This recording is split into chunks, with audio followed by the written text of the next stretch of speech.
Our meeting, March 19th, 2019, in the Los Gatos Town Council. Ms. Neese, can we get a roll call, please? Thank you and good evening. Councilmember Sayoc. Here. Councilmember Spector. Here. Councilmember Rennie. Here. Vice Mayor Jensen. Here. Mayor and Chair Leonardis. Here. Leading in our Pledge of Allegiance this evening is one of our teachers from Van Meter School, Ms. Dianna Hill. Will you please come up? And I'll share with you a few words about Dianna Hill. Come around, all the way around. All the way around. Dianna is a 5th grade teacher at Van Meter School. She has been with the Los Gatos Union School District for 11 years. But most importantly, last year, Dianna was elected to be the Los Gatos Union School District Teacher of the Year. And I attended the ceremony along with Councilmember Sayoc. And we're always proud to have one of our local teachers get awarded the Teacher of the Year. So I asked Dianna to come in this evening and lead us in the pledge.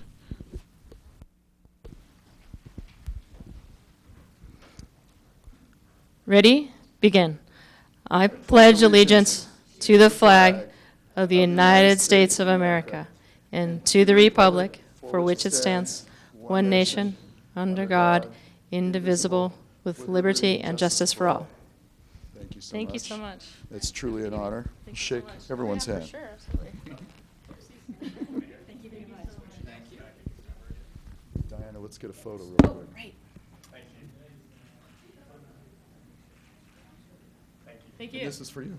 Oh, hey, You show it off at school. Awesome. Thank you so much. Thank you so much. Thank you.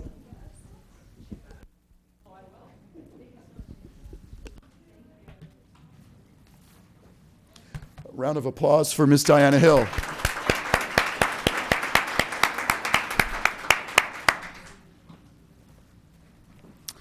All right. Next on our agenda is the Small Business Big Applause Award, and I will hold it up. This is for Nick's Next Door. I love Nick's Next Door. Nick DeFoo has been a wonderful business owner in our business community, and not only is the food great, everything's great. The service is great. The presentation, the giving back to the community. I will say a few words about Nick. Nick, by the way, couldn't be here this evening because he's working. He's always working. He's either hosting or serving or waiting or being the chef. He does everything. And that's what makes these businesses in Los Gatos so special. And Nick is a very special business owner. So I'm just going to say Nick's Next Door, the American Bistro, operated by Chef Nick DeFoo. He's been in the Los Gatos food industry for many years. And he received his training from his what he calls his nanny. I believe that's his mother. He started Nick's on Main in 2008. He moved a block away to College Avenue and became Nick's Next Door in 2012.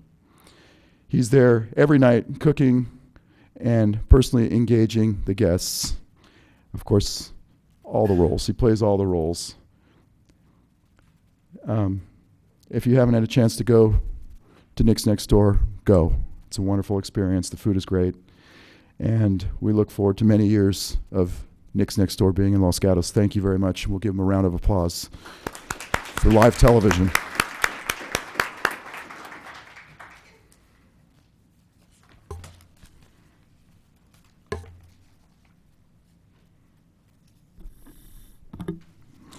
We have a closed session report.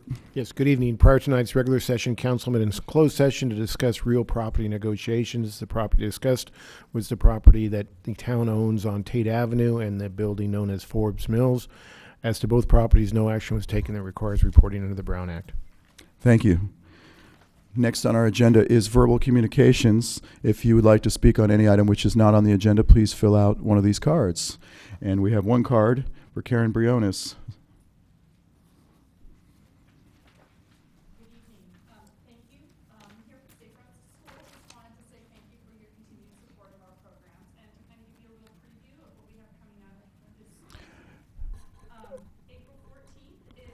Karen, we're going to fix your microphone.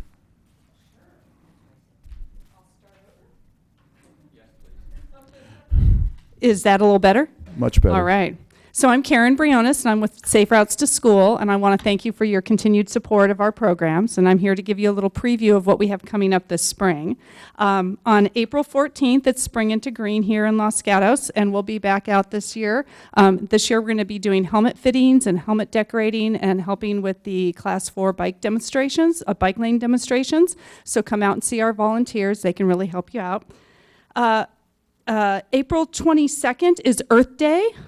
We always encourage our students to walk or ride in lieu of Earth Day. So consider getting your bike out or your skateboard out. And Zippy's going to make a surprise. Our mascot Zippy is going to make a surprise visit to one of our school sites. May 8th is Bike to School Day here in Los Gatos. Our elementary and middle school are planning events, and at the high school we'll have Bike to Breakfast again, so any high school student that rides their bike that day will be serving probably again a nutritious breakfast of juice and donuts to all of those students, but they do have to ride a bike, so we'll be set up in the bike cage, and again that's another fun event. It's also a great way to get ready for Bike to Work Day, which is on May 9th. That's the Bay Area Bike to Work Day. If you want to know a little bit more about helmet fitting, visit our website at lgsaferoutes.org. Our helmet educators have made a video about how to fit your helmet and why you should wear your helmet. And then a save the date for August 15th, which is the kickoff. It's back to school with Safe Routes to School. And many of you I know have come out to help greet students on the first day of school. So we'll hoping you'll come out again this year to help greet students and say hello. And that's what we have going this spring and into the fall. And again, thank you very much. Thank you, Ms. Briones, for all you do for our community. All right, that closes our verbal communications. We'll move on to our consent calendar. Does any member of council wish to pull an item from the consent calendar? Councilmember Spector. Pulling number 7. Pulling number 7, all right. Any other items? Does a member of the public wish to pull anything from our consent calendar? Seeing none, can we get a motion? Vice Mayor. Move to approve the consent calendar exclusive of number 7. I'll second that. All in favor? Aye. Opposed? None. Passes unanimously. And we'll hear item number 7 after item number 11 on our agenda this evening. All right. Moving on to our public hearings for this evening. Item number 8. We will be discussing our fine and fee schedule for the fiscal year 2019 and 20. And Geeta will be doing our report. Thank you. Good evening, Mayor and Town Council. Geeta Ungvari, your Finance and Budget Manager. The item in front of you is the Town of Los Gatos fiscal year 2019-20 proposed fee and fine schedules. Like most municipalities, the town set fees in accordance with state law to recover the town costs for providing those services. Fines are the amounts of penalties for town code violations. The last comprehensive fee study was conducted in 2010. Since then, certain fees were increased annually based on the Consumer Price Index and building indexes by subsequent council actions. In December 2017, the town engaged revenue and cost specialist, an independent financial consultant firm to specialize in public fee analysis to prepare the comprehensive fee and cost allocation study. The result of the fees study can be found in attachment 3. In the audience, we have Eric Johnson and Chu Tai and from the firm, and they are available for question after staff presentation.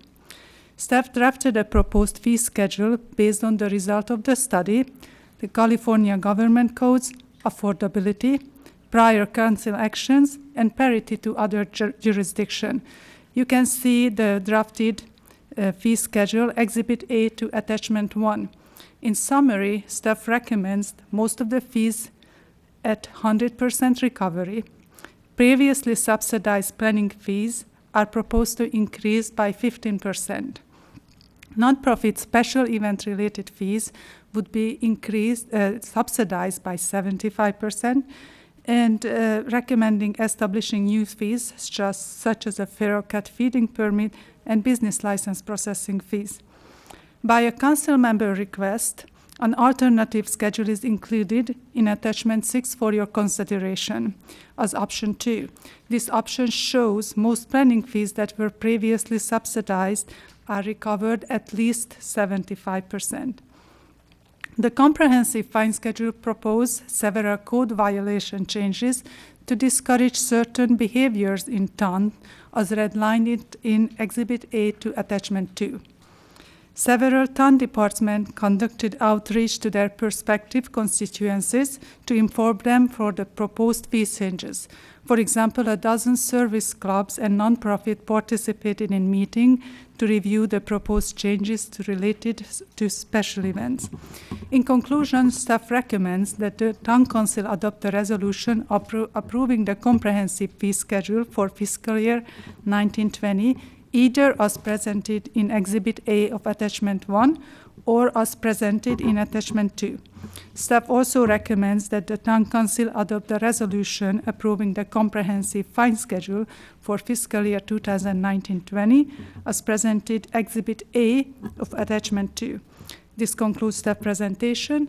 Directors, other town staff members, and the consultants are available for your questions. Thank you. All right. Thank you, Ms. Ungari. We have questions for staff or the consultants or comments. Seeing none. Oh, Vice Mayor. 2 questions. The first one, I can't find it, but the appeals fees for planning appeals seemed low to me, and I was just wondering how that fee got set. Is that one that we did not do cost recovery on? Some of the certain fees that previously was identified, for example, the Conceptual Development Advisor Committee fee, with the staff decided not to recover 100%, but the CDD director might add some additional information to that.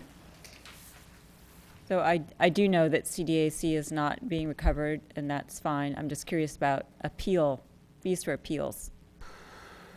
Thank you for your question, Joel Paulson, Community Development Director. So staff looked back at the previous fee study as well, and so that wasn't cost recovery at that point. So staff's recommendation was going up the 15% pursuant to staff's recommendation and not being cost recovery. If the council's interested in increasing that, then staff is here to make that change. Okay, thank you. One other question? Question regarding police fees for residential parking permits. It's only $42, and a guest pass is $10. I mean, if I get a ticket, it's more than that. So I'm assuming that is not cost recovery, and why did we make the decision to have those fees so low? So I can just start to answer this question. At this time, we did not adjust any of the fee because we are waiting for the result of the parking study. So everything is just as status quo. But if the chief would like to add something. I'm with Gita. Okay. I'm assuming that if there is something in the parking study that indicates that we should be changing that's going to be brought back to us by Yes, it's correct. We would bring it back. Okay, thank you. Councilmember Spector. Thank you, Mr. Mayor. A couple questions on administrative fees. This is just clarification for me. On administrative fees under the business license processing fee, it says out of town $20 and in town $40. That wasn't clear to me. So the town has at least 4,000 businesses in town, or for at least issue business licenses for 4,000 businesses. And businesses that are located in town require more work than businesses, a contractor who comes in and has to pull a business license because of the building permit. So we have business license requirement, everyone who does business in town, and some of them located in town and some of them not located in town. So we call them out-of-town businesses. Okay, and then, thank you. And then with regard to, this has just came up generally, I'm looking at development services, but it has come up in other areas also. And my objective would be to be clear to the people who use our services. And this one on development services, it says fully allocated rate as opposed to a number.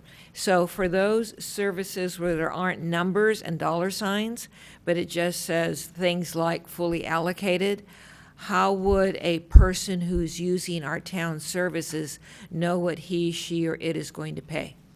So it's something that the town departments would work with that person to make an estimate, because it's really based on the actual hours that's involved in that process. And department has good estimates to give to the candidates on those cases. So they would know before they start whatever they're starting. There can be a conversation and assumption. Thank you. All right. Any further questions at this time? Seeing none, we'll go to the public. I have no cards on this item, so if anybody wishes to speak, now is your chance. No one is coming forward, so we will close the public hearing and move back to council for discussion and motions. Vice Mayor. I will make a motion that we adopt resolution approving the comprehensive fee schedule for FY 2019-20, and also the fine schedule that are attached in the original staff report, not the desk item, and noting on the motion that we would assume that based upon results of the parking study, that we will see those if changes are necessary to this fee and fine schedule. We have a motion. Do we have a second? We have a motion and a second. Discussion. Seeing no discussion, I will call the question. All in favor? Aye. Aye. Opposed? None. Passes unanimously. Moving on to item number 9.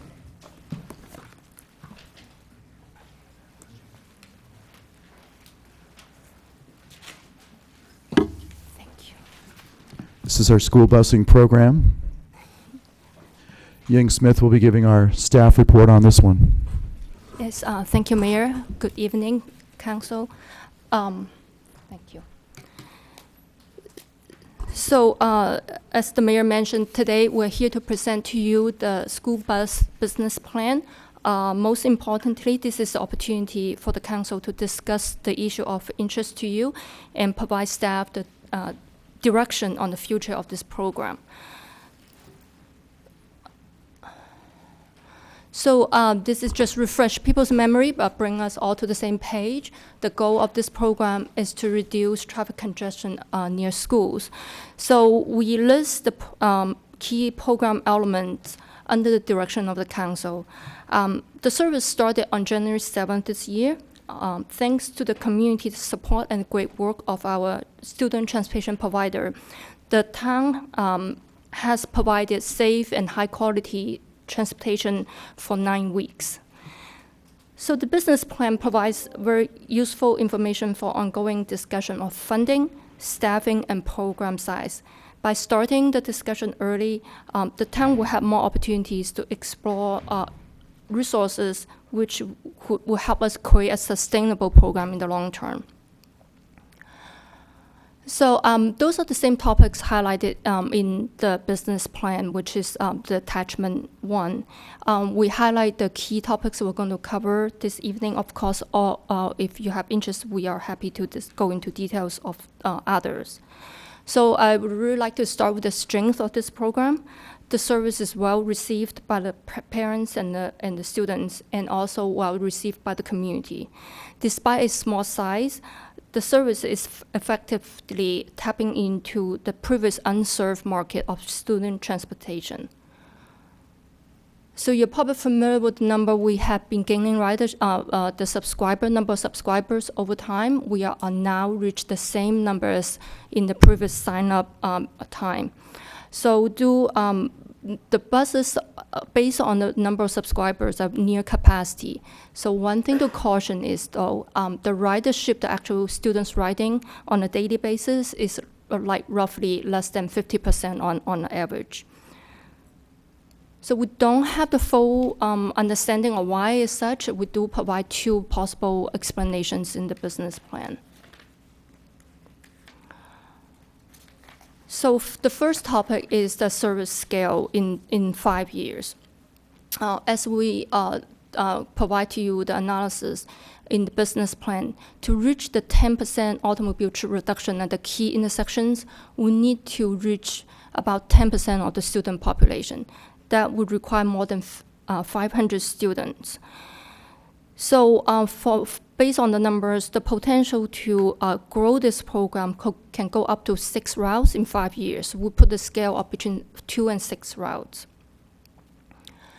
So want to take a look at the numbers of how much it would cost. This is the same table as what you have in the staff report. We build in the cost increase based on the current contract with the student transportation provider. And we do want to note that even the 2-route program at the current scale is still a very big expense on the town's budget. And in the business plan, staff did caution that the cost could potentially go even higher after the 5 years. So not only we look at the revenue side, we also review the cost side. We also review the revenue side. Do want to highlight the 3 revenue sources: fare, grants, as well as the town's own resources. For the current budget, we only include the fare revenue as well and the town's general fund reserve. The fare is based on the target subscriber number. We're currently at about 10%.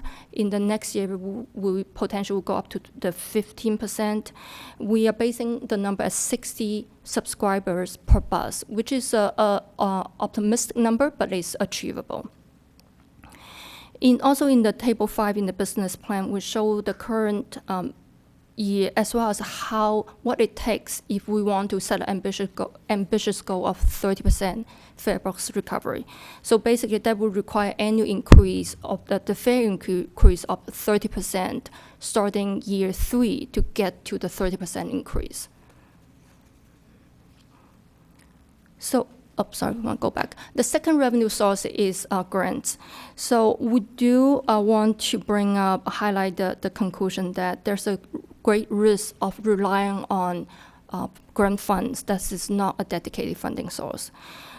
We understand the community as well as the council did talk about the Measure B funding. So even in the best case scenario, we're successful in getting grant funding in the innovative transit category. This is not a dedicated funding source.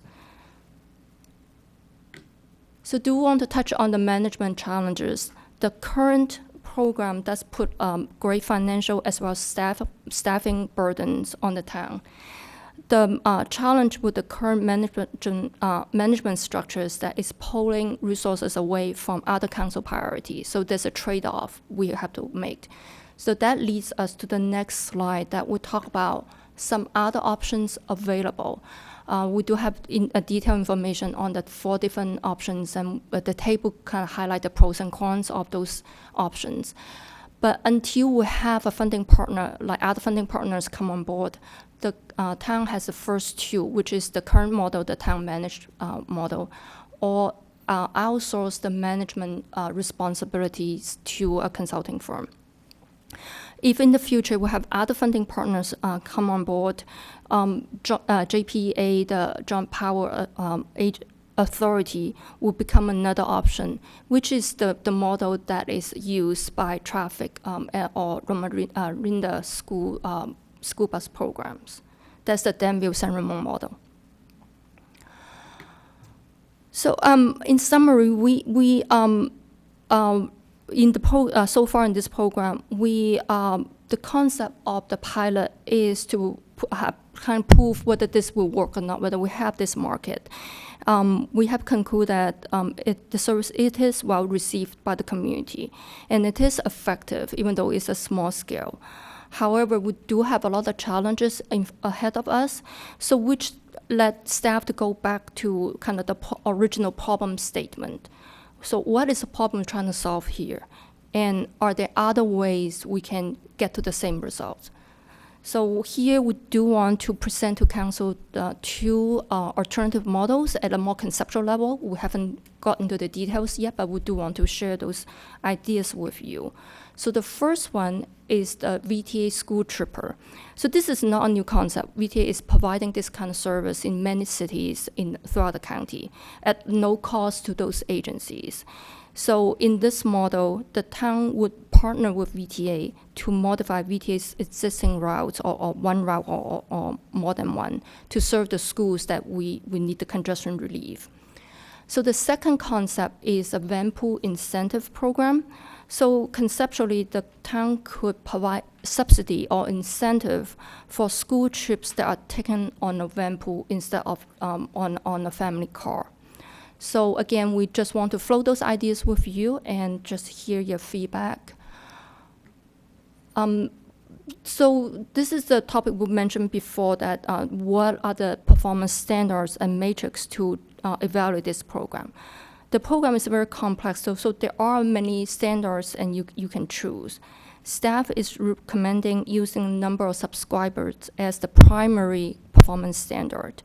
And we do propose a minimum is 48 subscribers per bus, and we do want to set a target of 60.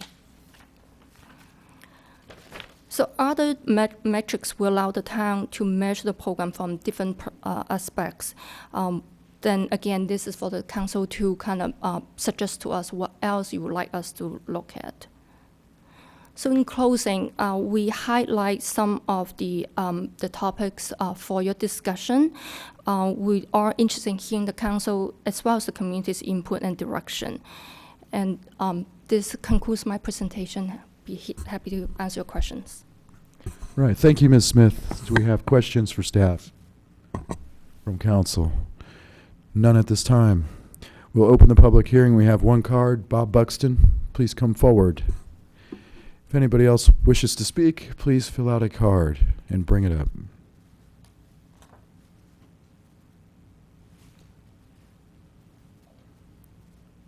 Mayor, Council, thank you for having me here tonight. Bob Buxton, Robin Way. Thank you for my appointment to the Transportation and Parking Commission. I'm speaking to you tonight as its chair about the school busing. Probably duplicating some of the things that Ying Smith said, but the commission started back in 2016, maybe even before that. And at that time, it was referred to the Traffics program by some of you, or the Danville project, et cetera, et cetera. We established an ad hoc in March of 2017, 2 years ago. The ad hoc was in attendance at a meeting along with Director Morley and Thomas Cook, the president of Safe Routes to School. We spoke to the Transportation Division Manager of San Ramon. She was a part of the Traffics program from its inception. We had 2 hours plus with her, a lot of great information, and we've definitely come a long way since then. And taking us a long way since then, Ying Smith comes to town. We provided Ying a 3-ring binder with all this information in it from what we gathered as a commission. I swear she assimilated it in one day. And then we are where we are today with a very successful school busing program. I'm not sure our town has a school bus mentality yet, but it's coming. We appreciate your support, financial and otherwise, promoting the program. We're optimistic and continue our excitement. Nobody said this was going to be easy. Parents and the students, as Ying had mentioned, have embraced the program. We're at a level where it's taking 200 vehicles off the road every day. There's been some good stories. When I participated in the first day, January 7th, at the JCC, the kids, they're all just so polite. And one mom came up to me and said, you know, if it wasn't for this program, I wouldn't be able to have a full-time job. 2 other moms I'm speaking to after the kids got on the bus and took off, and they go, we don't know what we're going to do with all this extra time. Now, when I talk about the Chamber of Commerce in a little bit, I'll tell you what they're going to do with their extra time. Oh, dear. We're concerned about the cost. I don't know if we want to call it cost, but I think we might want to call it an investment. It is a costly project. There's lots of other things going on in our town that we need to spend money on. What better place to promote safety, to support our kids, to support our families? The program will grow. And real quickly, let me tell you some of my ideas for it to grow. We need ridership. Mr. Buxton, if you, we have questions for you. So, Vice Mayor. Ridership and? Ridership, so here, and not in any particular order, we need increased ridership. We need to continue our relationships with the home and school clubs. They've done a good job for us. We need to continue that. We need to engage the trustees, the administration. The Youth Commission has done a wonderful job. We have a youth commissioner, Commissioner Rue, and she's amazing. She keeps the older commissioners on task during our meetings, President Company excluded. So we might have a school bus at some of our events, probably Spring into Green. That's too little notice to that, but these buses, I mean, it's cool. They're cool. So I'm on that first day, I'm at Blossom Hill School, Cherry Blossom, and here's this beautiful painted white school bus parking only, and here are 3 SUVs, moms and grandmothers. And I've got a town vest on like I'm very important, and I started to have some nice conversations with these wonderful ladies, and I said, you might want to move because there's school buses coming. There's no school buses in this town, and here's a big placard and another sign. So I said, well, go repark, come out, and you can meet your kids and your grandchildren, and you can see one of these buses. So anyway, it's a cool story. But not everybody knew we had a school bus. Hang on. Are there any other questions for Mr. Buxton? Vice Mayor? I'm not sure that you're the right one to ask. It could be Ms. Smith. One of the things that concerned me in our report was the very low ridership of high school students. And since they're the ones that drive the cars and create most of the traffic, do you have any insight into why high school students aren't riding, and what participation is the high school having with Transportation Commission and Safe Routes to School to engage in getting high school students on the bus? So the high school students don't have a school busing mentality yet. That's true. And we can change that mentality by continuing to promote. We need to engage parents, students, testimonials by each of those that have been participants. We can increase the ridership by the high school students. 2 sons of mine went to the high school. They walked, they rode their bikes, they carpooled. They very seldom drove their cars unless their grades justified it. But we can increase the high school ridership. Any more questions for Mr. Buxton?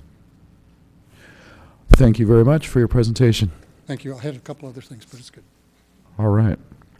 So we will close the public hearing and move on to discussion and or motions. Councilmember Sayoc. Actually, I have questions. Is that okay? Of course. So Ms. Smith, if you could just, I'm on page 4. And so I appreciate the pros and cons. I like that matrix. If you can just walk me through the 2 alternate suggestions. So let's start with the transit agency and working with VTA. Given the NEXT network, and perhaps Councilmember Rennie could also share some insight, how realistic do you think VTA would be in changing a bus route to accommodate our high school, considering we have low ridership to begin with? Oh. Okay, I will start, and I'm sure someone else, other people will have input. In terms of the logistics of changing a bus route, that can be done. That's not, VTA does have really the best transit planners there. This can happen. And our buses are very full, and that's really our strength here. And granted, the current BTA routes are not highly productive, but by adding our students, that will make those routes more productive. So those are the strengths. In terms of whether that is a politically acceptable approach, I'm going to let Director Morley add to that. Thank you, Matt Morley, Director of Parks and Public Works. So, yeah, I think there'd be a little bit of strategy in working with VTA to see if we can include it into a program along the way, and what kind of compromises we'd have to make in terms of funding allocations. As Ms. Smith mentioned, it could be a win-win by increasing the ridership on the VTA routes. And doing that through sort of the guaranteed student ridership. So there's an opportunity there. Whether it's something that will actually come to fruition, I think there's some work. If the council wants us to pursue that, we would do so, but we wanted to have it out there as a discussion point for you this evening. Vice Mayor? Following up on that, when the original surveying was done for the pilot program, was there any question asked about safety and security of the fact that it's a school bus versus putting my child on a public bus with a public route? And I was wondering what the survey results of that were, because if there was a concern, we may not get that ridership. Yes, that's a very valid point. We did actually approach this question in two different occasions. First one was a design charrette that was more like a really in engagement with the community, with the potential customers. And the second one is in the second survey. There was a lot of concerns from parents, especially parents with younger children, that they are not so comfortable of having their children on a public transit bus. So further in the survey, we use a more like a kind of qualitative question, and all the information help get us to this point to say really our community is ready for a yellow school bus model, not a public transit model. Mr. Rennie? Thank you. I can't get my mic too close. I don't know what's going on there.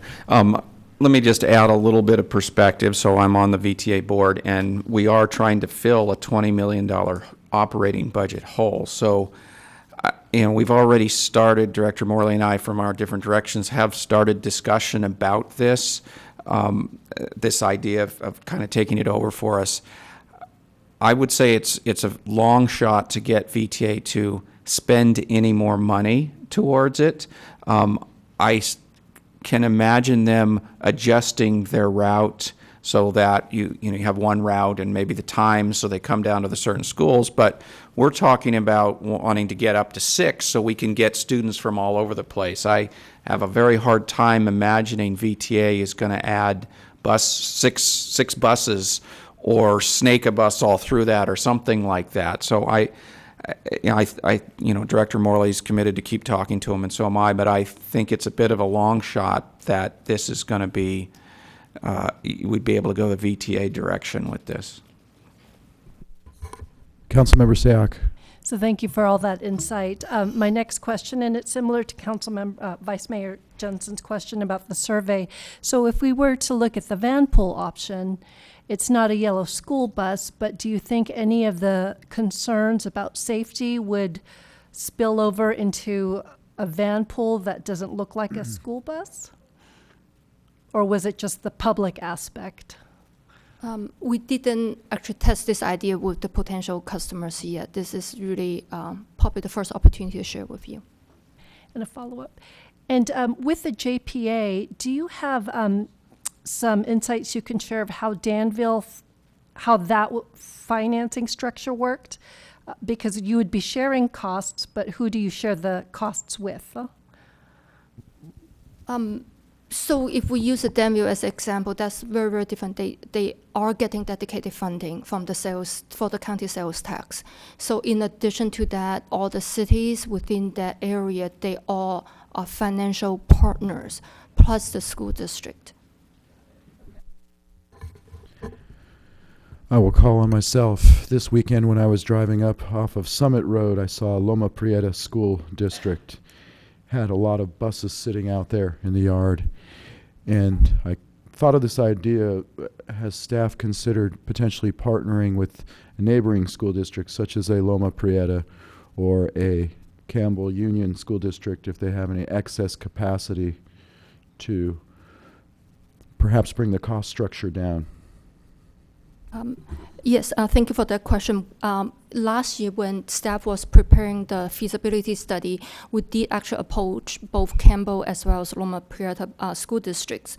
So both school districts are really running the buses to the maximum capacity. They don't have any additional bus. During the same time, we need the buses. So in terms of the access capacity, that is not available. We did further talk to the Loma Prieta school district whether because they do have some seats available, not too many, like about 10 or so, but they do have an eligibility requirements. The passengers have to live within the school district. So for that reason, there will be something, they ask us to release liability, which is a very confusing concept because our model is very, very different. Thank you. Any other questions for staff or a motion on this item?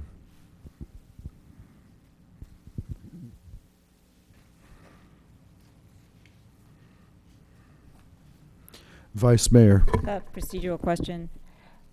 Are we being asked to accept, I guess that's the term, of the report as one item and then provide direction as another item?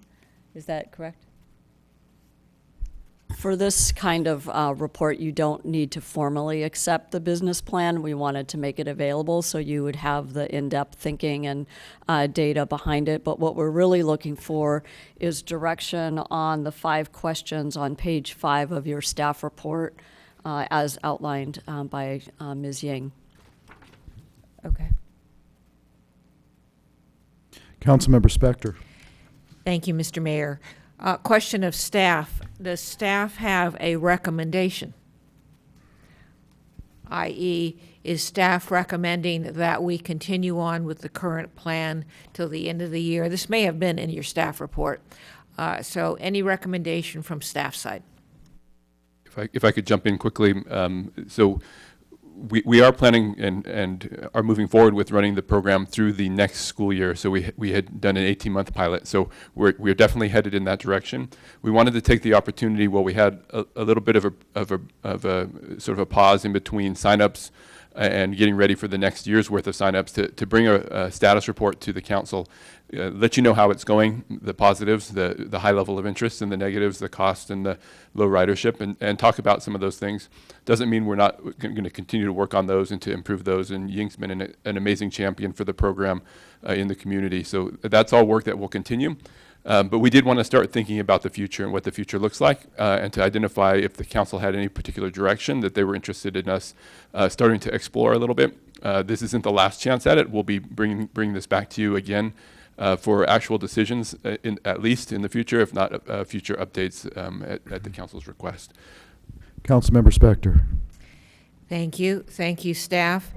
Well, within those parameters, I continue to think the school bus is a great idea. I like the traffic benefit, the environmental benefit.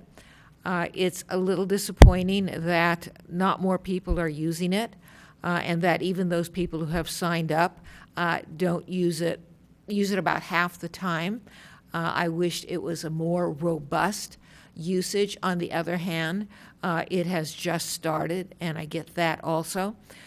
With regard, I thought the VTA concept was an interesting one, but I hear from our council members and our staff that it might not be realistic, but let's put reality aside. If I put reality aside, the VTA concept is a definite possibility.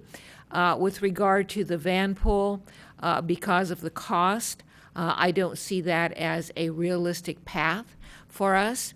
And the other thing, looking at other communities and their use of sales tax, that might be something, since we have a new sales tax, that we might want to consider. Vice Mayor. Okay, along the same lines, since we're not doing a motion, going through the, thank you very much for the report. Really appreciate it. It's very interesting. What does the council envision? Well, hopefully bigger, but not at a prohibitive price. So I think that we're going to have to do some work in trying to figure out routes that are going to be attractive. I think that why those metrics that you signed up but you didn't ride, it's because mom or dad can't get you to the school bus. it's inconvenient, or your schedule with your soccer game or your whatever it is not allowing you to get there on those times. Just based on my experience of what happened about scheduling in school. So it's kind of interesting. I would want to get more survey input. Why aren't you doing it? What's inconvenient about it? What would you be willing to pay for that? So number 2, that's the fare structure. I think we ought to be looking at increasing it. I think that people can afford to pay it. They have to understand that there's a value and that it's convenient to them, and that value ought to be compared against time spent in your car, annoyance in your car, cost of your car, et cetera, I don't know. That's an educational matter, but we ought to be trying to scale up our fares. Organization structure, that depends on where we go in the future. I know that Ms. Smith, you can't be running a bus program and doing everything else we want you to do. So thank you for doing it so far, but obviously that's going to have to change at some point. The VTA option, because of the survey results and because of just kind of my personal experience with parents, is I don't see that as a viable option with younger children, because I don't think the parents will put their kid on that bus. I think it is a viable option for the high school, and I think that the high school, I would hope we could engage them more, because that seems like a stop that the VTA could make, and if you're older, you might be able to ride that bus if it made sense.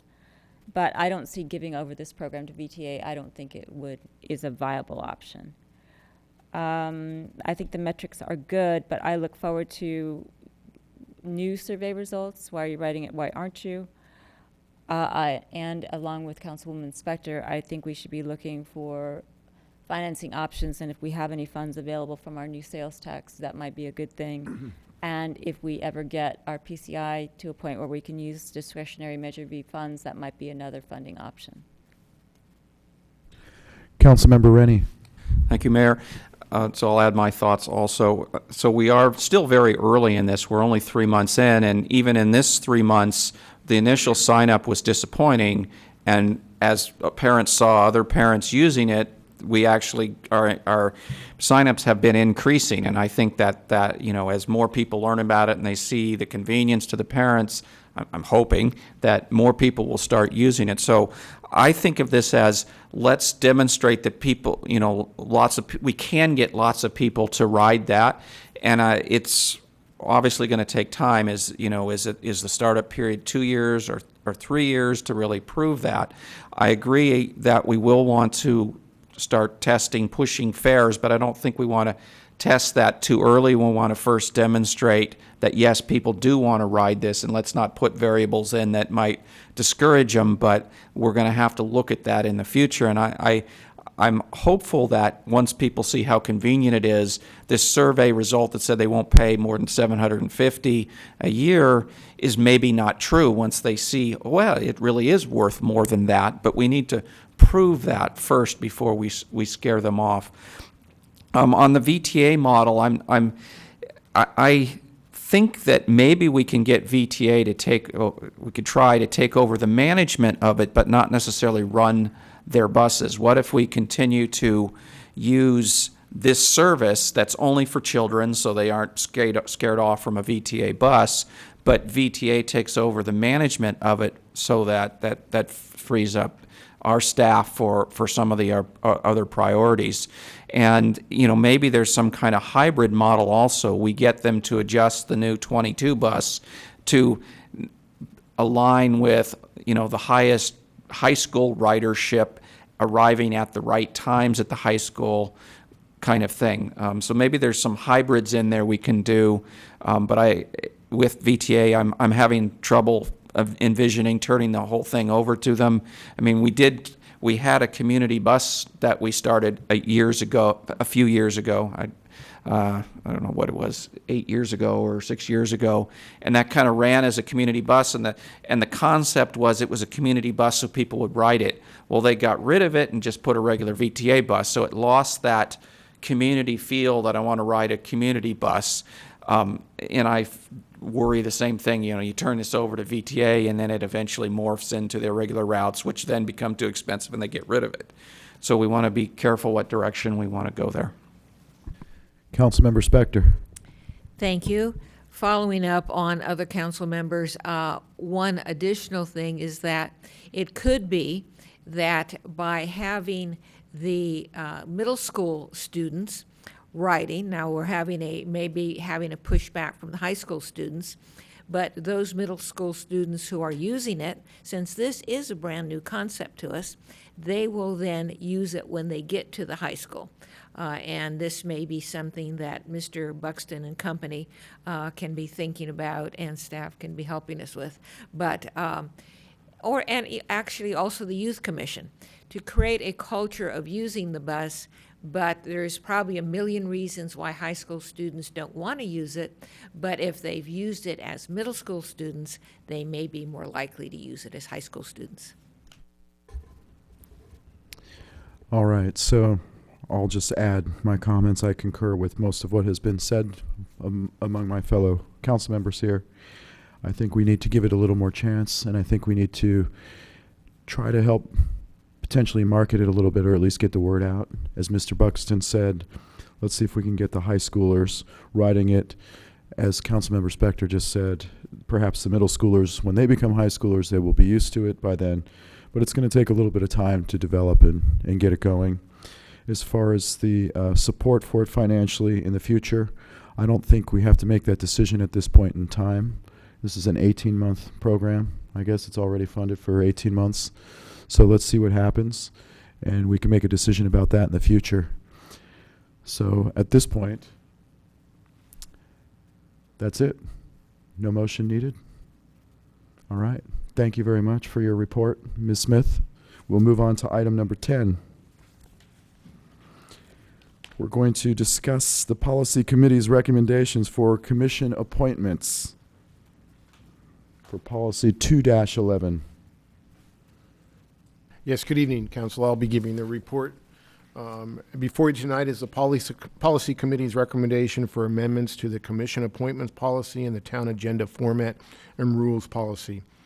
At the February 26th meeting, the Policy Committee meeting, the committee discussed proposed modifications to these policies and provided the following recommendations. For committee applicant interviews, the Policy Committee recommended allowing a submission letter and remote participation for interview purposes only for the incumbents.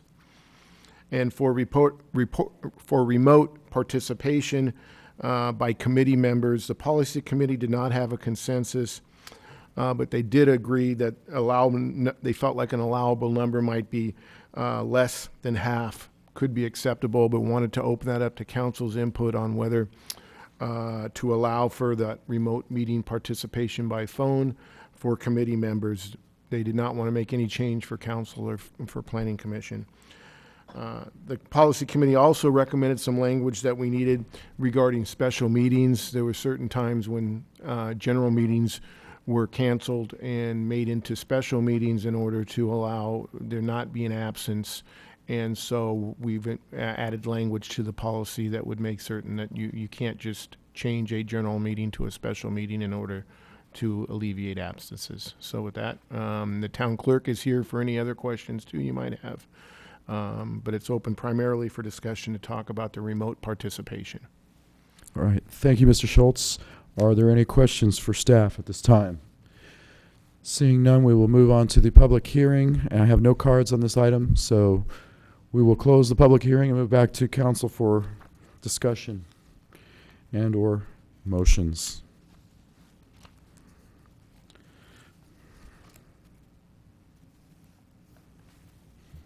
Councilmember Sayoc. Okay, so in general, I appreciate the evaluation that went into this. I do feel that we've lost some good commission members because they've been unable to participate in the interview. I understand the need to want to meet people in person, but for those incumbents, I see value in just providing an alternative option for them, so I like that. Telecommuting I think is a valid concept. I struggle with what the right number is, and so I'd love to hear from the other council members what that is, but I do think there's value in providing more flexibility for our advisory commissions in participating via remotely, considering many of our commission members have various other appointments and responsibilities that, and this is a volunteer area. Thank you. Any other comments or discussion? Or a motion? I'll go ahead and make a motion that we go with the recommendation in the staff report to approve the policy committee's recommendations for the commission appointments policy policy 2-11.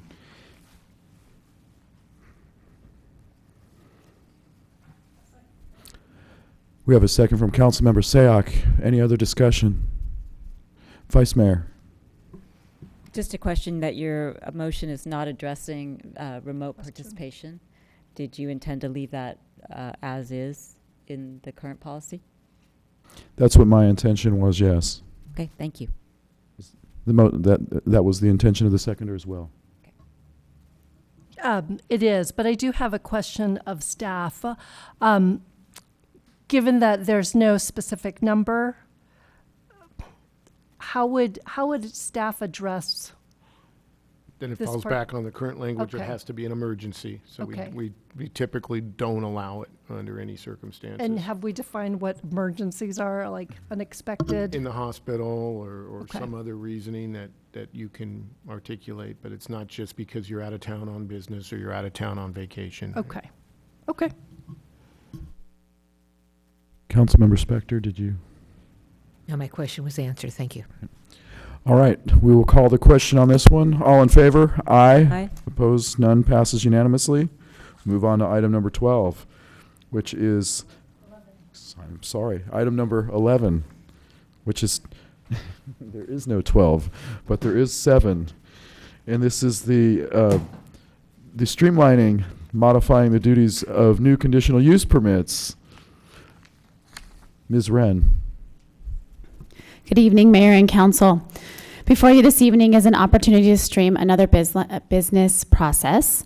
The recommendation is to allow group classes to occur by right with a certificate of use and occupancy and a business license outside of the C2 zone, and for those within the C2 zone to maintain their conditional use permit but have it approved at the DRC level.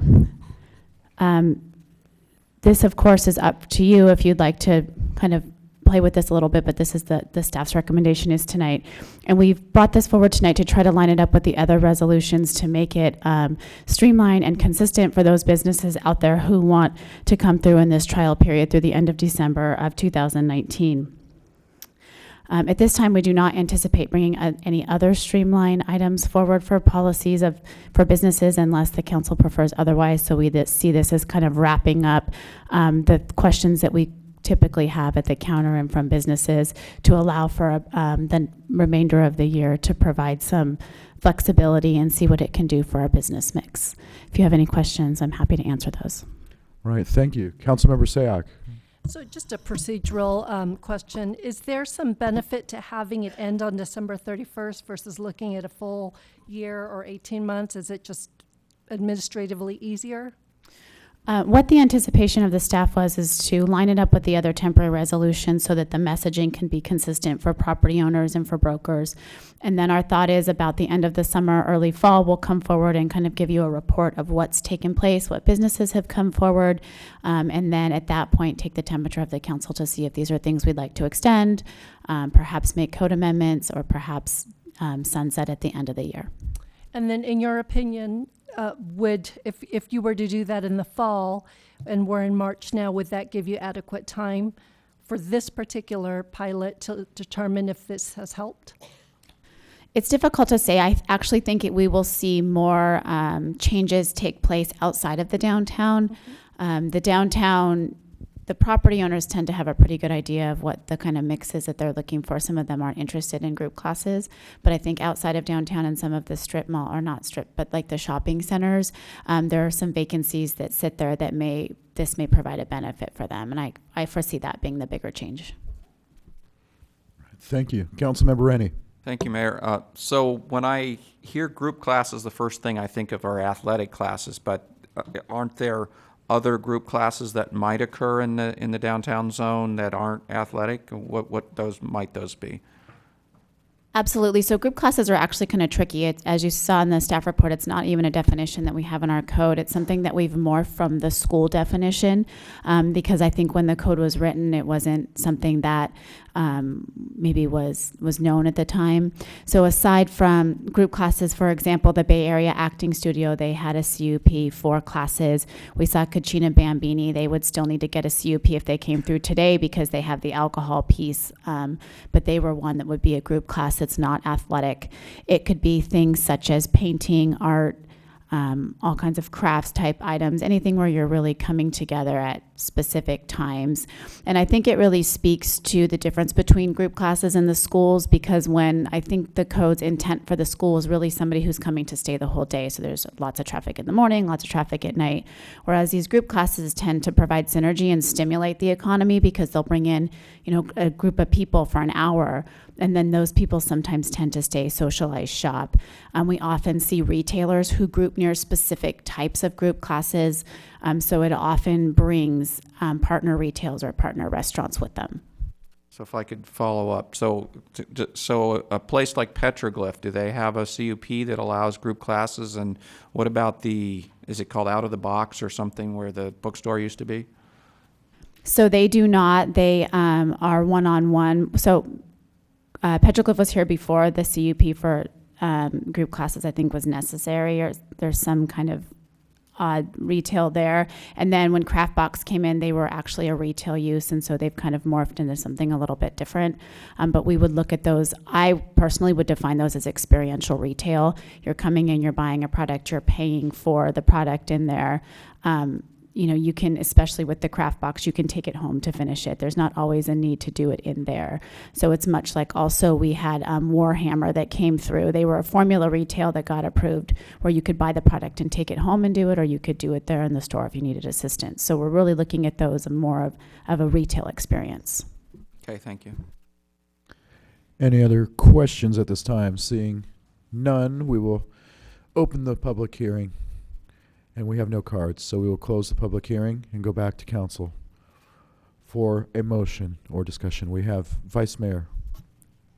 I would like to make a motion that we adopt a resolution related to business streamlining that allows DRC approval,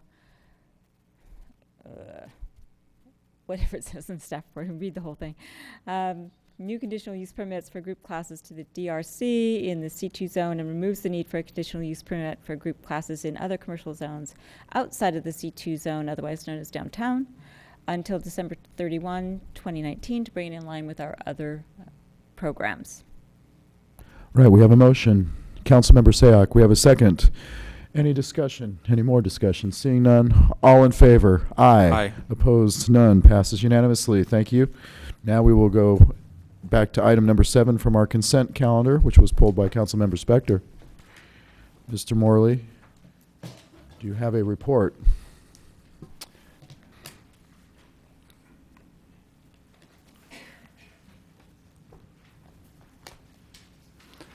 Thank you very much.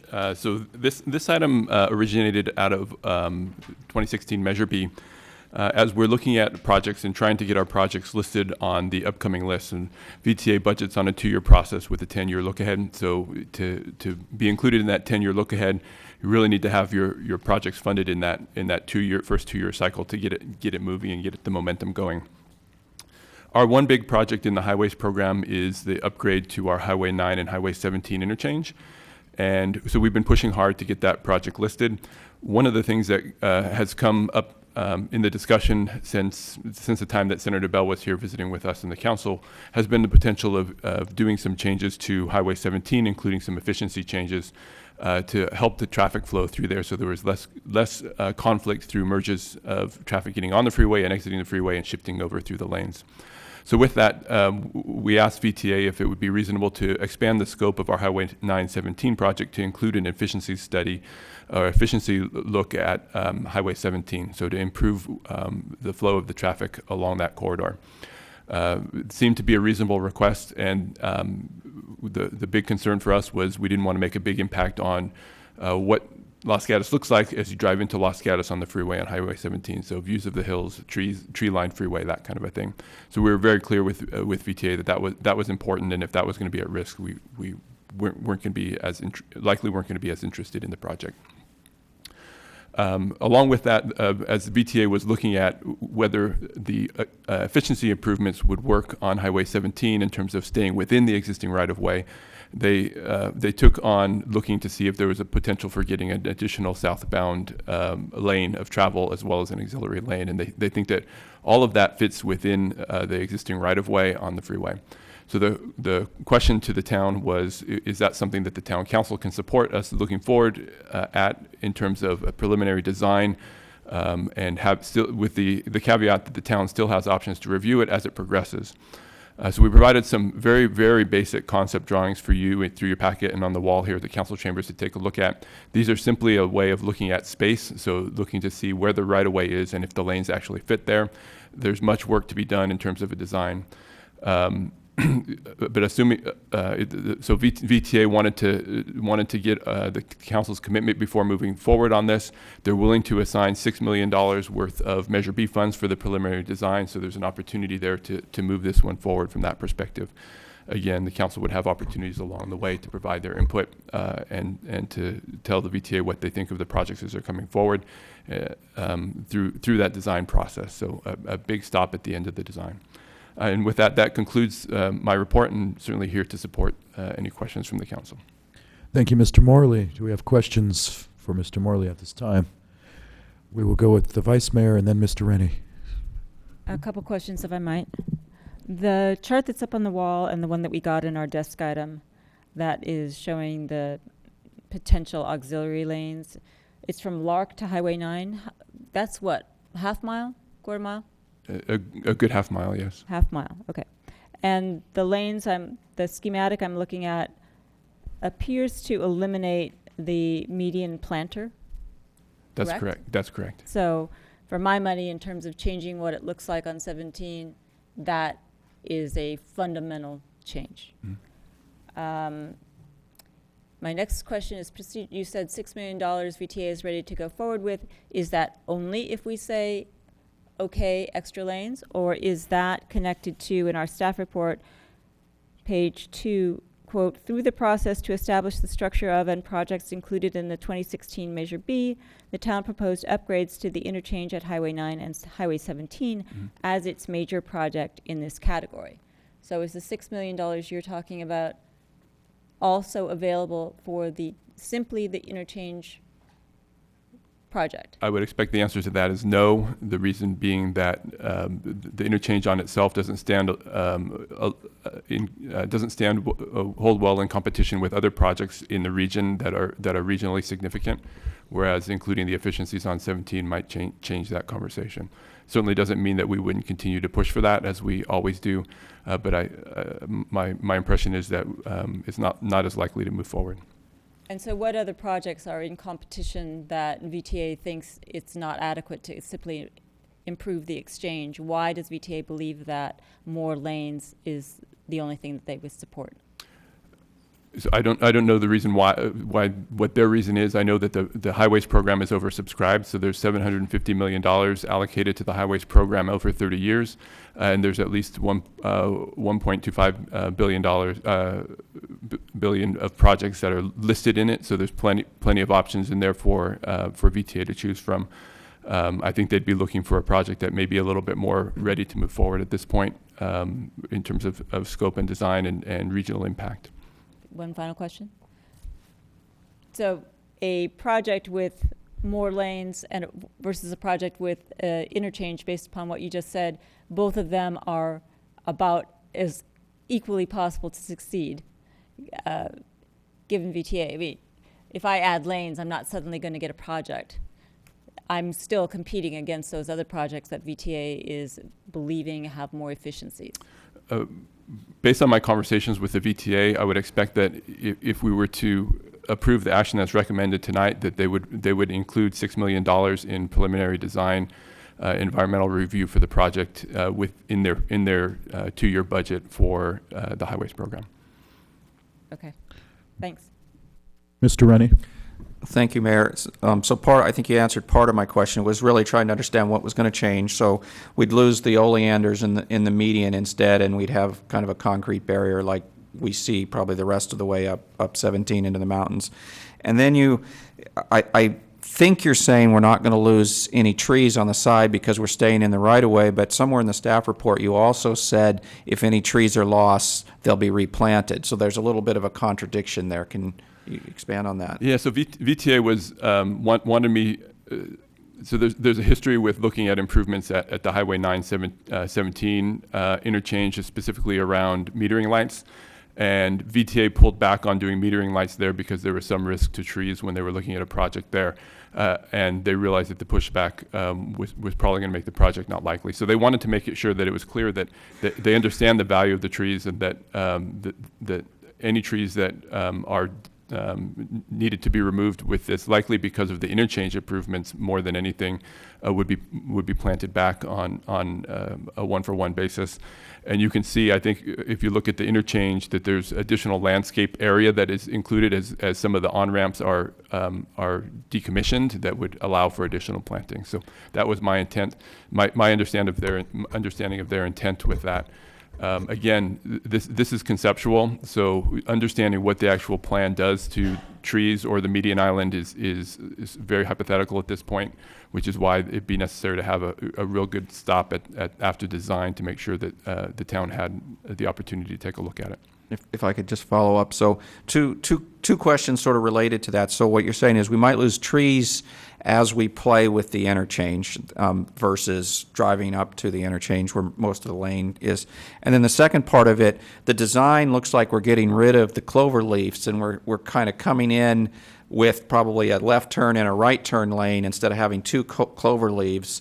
The first thing I do when I look at that, I say, well, that must make Route 9 safer for us because you've got less highway crossings if like you're on a bicycle or a pedestrian. Is that one of the reasons for doing that? Yeah, absolutely. So the focus on Highway 9 is to make sure that it's safe for all users. So this would allow the extra space that we don't have now in both directions. It would, again, early to really be sure of the design, but it would likely include signalized intersections to allow traffic to move a little bit more freely through there in a controlled way, and to allow bikes and peds some safe passage.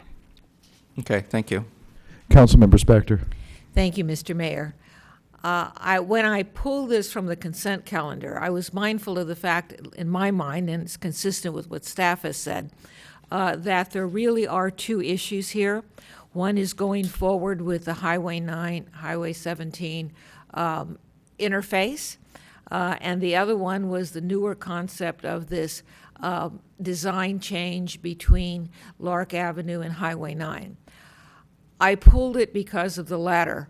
And the reason for that is, as staff has pointed out, our current general plan is very specific and defined about not increasing the lanes and keeping the median on 17 between Lark and Highway 9. I don't think it is fair or right to the fact that we currently have a general plan advisory committee working on the general plan. We're asking for community input right now, and to have this council, and I think the word is commit to this concept when the whole general plan is currently under review is wrong.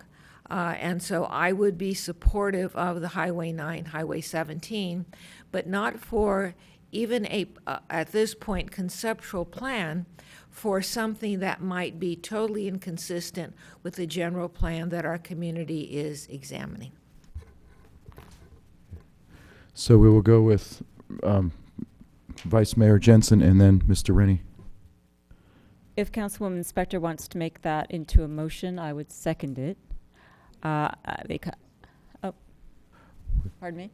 A little early for that. Oh, we have a comment? No, there's no cards. Mr. Rennie. So I did want to ask a question related to that. So Councilmember Spector said that the general plan says we won't touch the median on 17. I didn't recall that. I recalled the general plan saying we wouldn't widen 17 because it affects the quality of life in Los Gatos. Did it also say we don't want to lose the median? There were a number of provisions in the general plan. I don't recall if the median was one of them or not. We could take a quick look, but Okay. it was definitely quoted in the staff memo as the main traffic transportation goal was not adding lanes on Highway 17. Thank you. All right. Any other comments or questions? Seeing none, we will invite Mr. Jim Lord forward. You are the only card we have on this item so far.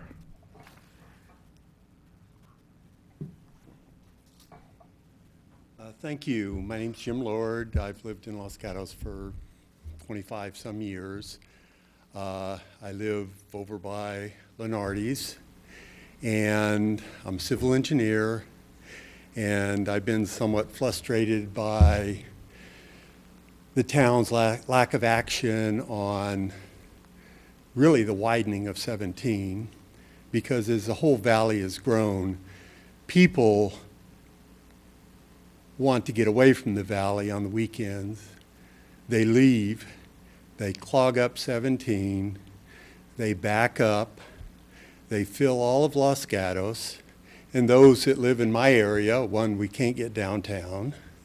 The people that live downtown, which I think is most of the council members, you can leave, but you can't come back. And when I hear about the median and the oleanders, I am not enthused about it. Most of the places oleanders are gone. I doubt if 20% of the plant life that's growing in the median is oleanders. I think it's scrub brush and some sumac and other stuff. But my thought is the way VTA has always approached it and the way all the traffic people have approached it, the only way we're going to improve traffic in Los Gatos is to move the stacking further down so people don't get off at Lark. They don't, well, basically they don't get off at Lark or before and try to get on at Highway 9 or the entrance at the end of the road. So we need to address that. We just can't stick our head in the sand and say, we don't want to do anything. We need to fix the traffic problem and move it to somewhere else so that it's not in Los Gatos. Thank you very much. Thank you, Mr. Lord. Guess we have Maria Risto. Please come forward. Hi, Maria Risto, 85 Broadway. I think the overall project is compelling, but I do appreciate that members of the council recognize that we are in the middle of talking about a rewrite of the general plan. And as much as many people might want to see this go forward, I would hate to see the process that we've opened up to the community be circumvented, where we step around and make a decision, because maybe most people will want 17 widened. Maybe most people will say, we don't care about the median. Maybe that'll get changed in the general plan rewrite. But until that happens, I don't think it's a good idea to do that tonight. So I appreciate that this item was pulled. In terms of the interchange at Highway 9 and 17, one of the things, I just saw this the other day and I studied it quite a bit. There actually are no left turns. I mean, this is a really, really nice setup. It's all right turns, and everything is aligned on a right angle. So the ramps are coming up, and a driver will have a right angle look to see if traffic or pedestrians or bikes are coming. And this is the kind of change that's happened at interchanges on El Monte in Los Altos and in a variety of other places. So I do appreciate that this kind of change will occur. Right now, it's incredibly challenging just for cars to do that little weave in and out while cars are getting on and off in a short space. It's really impossible for a cyclist to navigate that area, and it's very unpleasant for pedestrians. So independent of whether we look at the widening of 17, I'm really encouraged that such a very good, I realize this is kind of a high-scale drawing, but it appears that you would come out and turn right to get on. You're getting on to the right. It's all right turns, but it's all at right angles so that you have a good view as a driver. So I do appreciate that. Thank you. All right, thank you. Mr. Mayor, I'm sorry if you want. Well, that's our last speaker card, so we'll close the public hearing and we'll go to Mr. Morley. If I could clarify on the General Plan 2020. So our goal TRA-4 talks about highway ensuring that future changes to Highway 17 do not negatively impact the quality of life or small town character of Los Gatos. TRA under that policy 4.1 is as quoted in the staff report. There is no direct reference to the median islands, only a couple of references to not adding freeway lanes or interchanges. Thank you. I have several questions for you. There obviously is some concerns about the process and the general plan and those things. However, we have a deadline if we don't potentially vote yes on what's recommended in the staff report. We could lose our opportunity, and it's not just the opportunity of a potential, widening. It's the opportunity of fixing the ramps, which has been something that we've been hoping for a long time. So, I guess, suppose the council decided to adopt the resolution this evening, as written in the staff report. It doesn't necessarily mean that ultimately we have to widen 17 and we have to fix the ramps, but it basically commits us to a process of obtaining funds so we can do a study so maybe the greater public can get involved and get engaged. And then if you can comment on the general plan theory, because this is something that if we wait for the general plan committee, then we miss the whole opportunity. In 20 years from now, we're going to be kicking ourselves more. That's the way I see it. So can you elaborate on this process? Yeah, I think your points are well made. We have an opportunity now, certainly, to move a larger project forward. I doubt that a smaller project with the interchange only would be entertained at this point for the 2-year or 10-year look ahead. So we'd be continuing to lobby VTA to get included in that, and so we'd have to be really diligent at that. Whether we'd be successful or not, I think our odds probably decrease over where they are with this plan in place. But I acknowledge obviously that it's a significant step with the general plan language as it is today, which is why we're recommending a general plan amendment to go along with this to address that issue specifically. But certainly something that we wanted the council to provide direction on because it is such a major step. If you want to take advantage of the opportunity that's in front of you.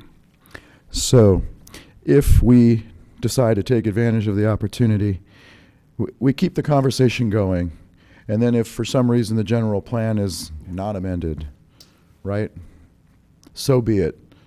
But if we don't take advantage of the opportunity now, we don't even get to have the conversation. Yeah, our commitment to VTA was, we'd be making this commitment in good faith effort of if there's a viable project that meets the town's needs, that we would be supportive of a project in the end. But certainly, the town would reserve the right to provide input through the entire process on the magnitude of the project, the impacts of the project, and the scale of the project as it's developed through the design process. It's not something where the VTA would come back to us with a design and say, here it is. It's something that would be iterative over the next several years as we work with VTA in making the decisions, bringing it back through council for input along the way, that kind of a thing. Okay. I'm going to go ahead and make the motion that we move forward. Question. Okay. Well, let me make the motion first, and then we'll... Then I'll ask my question. Okay. That we move forward with the recommendation in the staff report. Councilmember Sayoc?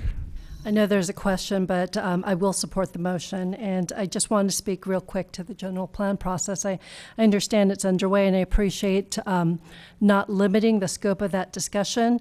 But I also appreciate that for the past 2 years, we've been very vocal in our requests to VTA, to Senator Bell, and to many others to give us options to alleviate the traffic that is inundating our town. I feel like here's a valuable resource that's been given to us. And so, given both of the discussions that are ongoing, I feel like we shouldn't close this door, and the ability to tap into these funds. So definitely, in my opinion, I agree with Director Morley. It enhances it if it's a larger project that we can point to has regional benefits. So for that reason, I'll support the motion. Councilmember Spector. Thank you, Mr. Mayor. Question of staff. One of the things that you said was that you would be going forward with a general plan amendment. What would happen to this process as you envision it should the general plan amendment not be enacted? So I would suspect that I suspect that the project would stop at that point. I don't imagine that VTA would want to invest funds on a project that where a general plan is specifically stands against that project. So that would be a challenge for the project design. But the project design, assuming that it goes forward, it would be going forward for some amount of time, and then at some undefined time in that time frame, the general plan may or may not be amended. So you or VTA would not know when this would all happen. Is that correct? Yeah, we would expect that a general plan amendment for the 2020 general plan would come forward if the staff recommendation is what moves forward. That the 2020 general plan amendment would come forward in short order. Going through the general plan committee, the planning commission, and the council, correct? Yes. Okay. I will not be supporting the motion, but not because of whether or not at this point 17 should be expanded between Lark and Highway 9, but because it is, and I agree that that issue has certainly been aggravated by the traffic in the last few summers. You might live in the north part of Los Gatos and not be able to come downtown. And if you're downtown, I'll tell you right now, you can't go anywhere else. So having said that, I still don't think that we should be thwarting the process that we are, even this week, trying to publicize and get the community involvement in. Vice Mayor. I also will not be supporting the motion for the reasons that Councilwoman Spector indicated, and for the fact that given that we are doing a general plan process and we are trying to get the community involved, the fact that this was on consent might not have alerted people to the scope of what this is, which in my mind is quite huge and impactful. I'm not a traffic engineer, but I cannot believe that moving a merge for a quarter mile or a half mile, given beach traffic, is going to do anything except make that mess a half mile longer, and then encourage me to get off at Highway 9 instead of Lark and go through town to get to the freeway because I can't even get there. There's one of my favorite quotes, and I can't resist it, I gotta say it. Lewis Mumford is a famous planner, and in 1955 he said, adding highway lanes to relieve traffic congestion is like loosening your belt to cure obesity. It's not something that necessarily works, it just puts more cars on the road. And I cannot, I believe that if we take this action now off a pulled consent item without getting a full vetting from the public, that we're doing a disservice to the public in our general plan process. And if there's no guarantee that we're going to get any money if we commit to this, and committing to it doesn't give us an option to listen to what people have to say if we've already taken the vote to commit. I actually think we have to go through the process, figure out what we want to do, and figure out if this is even viable. And I do support the interchange. I've always supported the interchange. That's what we talked to Senator Bell about. That's what I understood I was supporting. I never understood I was supporting widening. and I don't think it's a good idea. And it doesn't solve the problems that people want to solve. Councilmember Rennie. Thank you, Mayor. So I'll weigh in on this. I think this is actually a critical vote at a critical time. We've been working to get momentum. We started with Senator Bell here. We've got momentum with people on the California Transit Commission. We've got momentum with VTA. They're asking us, staff brought this forward. You certainly can't blame staff. They brought this forward because staff is being asked, is the council really serious about this? Because they know the history in Los Gatos that we keep saying, no, we don't want to widen 17. No, we don't want to widen 17.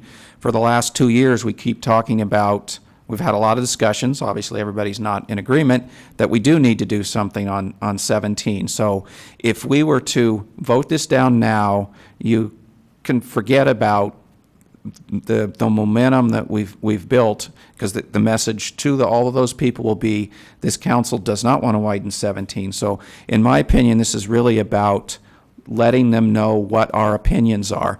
I think it's just an excuse to say that, we're going to go through this long general plan process. I think all of us have talked to a lot of people in town. I've talked to many people that want us to widen 17. I'm sure there's some that don't want us to.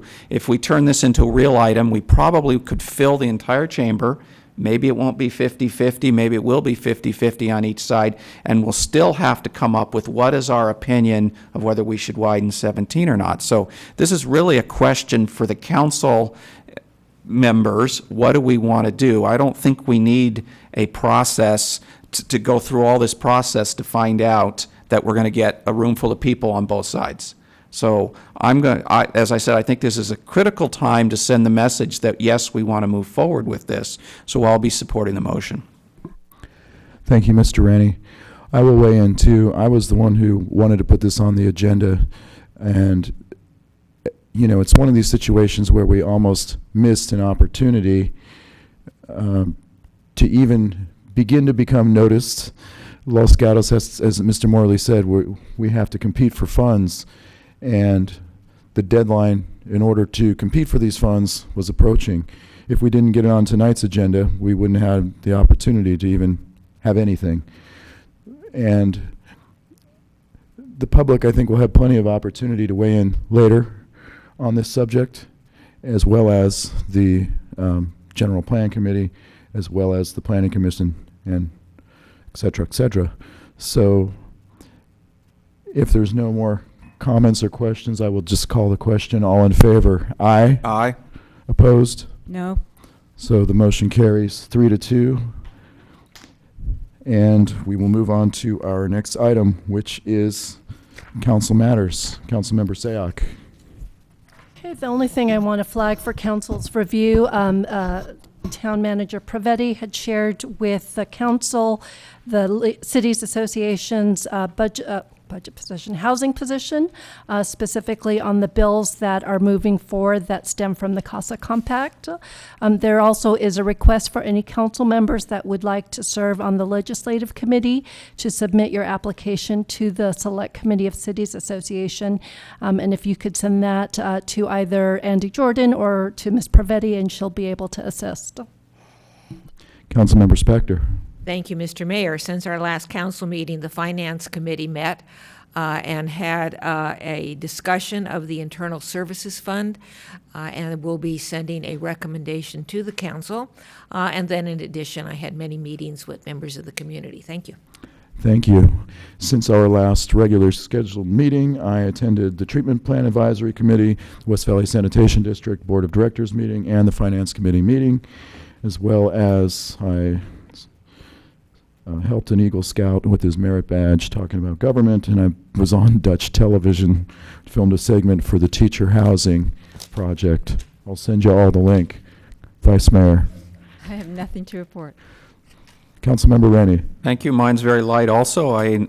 Partially because I enjoyed skiing in Colorado for some of the time, but I did attend the Little League opening day with the mayor and Councilmember Sayoc, and I did a ribbon cutting at the Nantucket Loft and the Villa Gallery, which are in that building just north of where Soul Cycle is. That's it.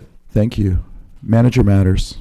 Just a quick reminder that we are actively recruiting for our adult and youth commissions. If you know of people who are interested in volunteering, please let them know that the adult applications are due on April 5th and the youth applications are due on May 3rd. Thank you. All right, thank you. This concludes our meeting, everybody. Thank you for your participation.